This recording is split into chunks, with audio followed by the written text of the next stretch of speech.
सुरजागड कोनसरी प्रकल्पामुळे हजारो एकर शेती स्टील हब MIDC करिता सरकार संपादन करीत असून अनेकांच्या कुटुंबांवर उपासमारीची पाळी आली आहे।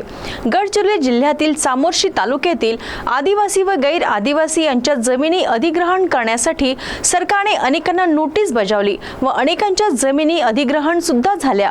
काही शेतकरी अल्पभूधारक असल्याने त्यांच्या शेती गव्हर्नमेंट कंपनीवाले प्रोजेक्टसाठी बळजबरीने करत असल्याने 25 ते 30 हजार लोकांची समस्या चामोर्शी तालुक्यातील असल्याने वरील समस्या आदिवासींच्या असल्याने या समस्येच्या निराकरण करण्यासाठी व सदर समस्या राहुल गांधी यांच्यापर्यंत पोहोचविण्यासाठी अखिल भारतीय आदिवासी काँग्रेसचे सेल राष्ट्रीय अध्यक्ष तथा मध्य प्रदेशचे विद्यमान आमदार विक्रांतजी भुरिया यांनी गडचिरोली जिल्ह्यात दौरा करून भेंडाळा परिसरासह हिरापूर, राखी, गुरुवाळा, शिरपूर, चक येथील शेतकऱ्यांशी प्रत्यक्ष संवाद साधला आणि त्यांच्या समस्या जाणून घेतल्या। यावेळी महाराष्ट्र प्रदेश अध्यक्ष वसंत पुरके, राष्ट्रीय समन्वयक कुसुम आलाम, आदिवासी काँग्रेस सेल चंद्रपूर जिल्हा अध्यक्ष प्रमोद बोरीकर, अखिल भारतीय आदिवासी विकास परिषद महासचिव केशव तिरानिक, काँग्रेस जिल्हाध्यक्ष विश्वजित कोवाशे, आदिवासी काँग्रेस सेल गडचिरोली जिल्हा अध्यक्ष गावळ महेंद्र ब्राह्मणवाडे, अखिल भारतीय आदिवासी विकास परिषदेचे गीता सलामे, माधुरी मडावी, अतुल कोडापे, प्रवीण गेडाम आणि विकास परिषदेचे पदाधिकारी उपस्थित होते। यावेळी मोठ्या संख्येने शेतकरी बांधव नागरिक आपल्या समस्या व्यक्त करीत आम्ही किती मोबदला मिळाला तरी शेती देणार नाही असे या जाहीर सभेत शेतकऱ्यांनी आपली व्यथा मांडली। यावेळी हजारो शेतकरी बांधव उपस्थित होते।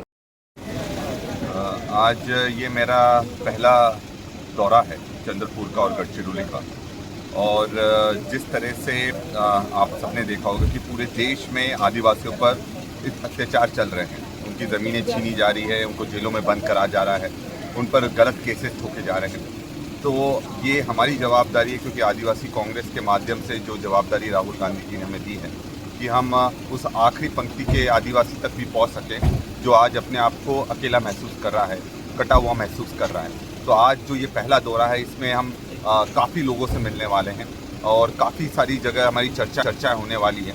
तो पहली कोशिश है कि समझने की उनकी समस्याएँ क्या हैं और किस तरह से हम सब मिलकर इसका निराकरण कर सकते हैं। और एक बात साफ है कि जहाँ जहाँ गलत हो रहा है उसके लिए ज़मीन पर लड़ाई लड़ने के लिए हम पूरी ताकत से तैयार हैं। विधानसभा हो, लोकसभा हो, हम लोग दमदारी से लड़ेंगे और जो न्याय दिलाना है हमारे आदिवासी भाइयों को, और जिस इतने सालों से जो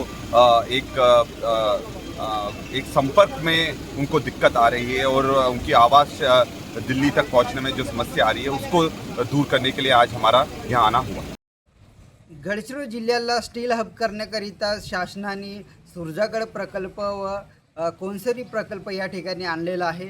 मात्र या प्रकल्पामध्ये आदिवासी आणि गैर आदिवासींच्या शेतजमिनी भूसंपादन करण्याचा प्रयत्न शासनाने चालवला असल्याने येथील शेतकऱ्यांच्या येणाऱ्या भविष्यातील मुलांना कोणत्याही प्रकारच्या शेती राहणार नाही। ते जे अल्पभूधारक शेतकरी आहेत त्यांच्या शेती कंपनीमध्ये जाणार।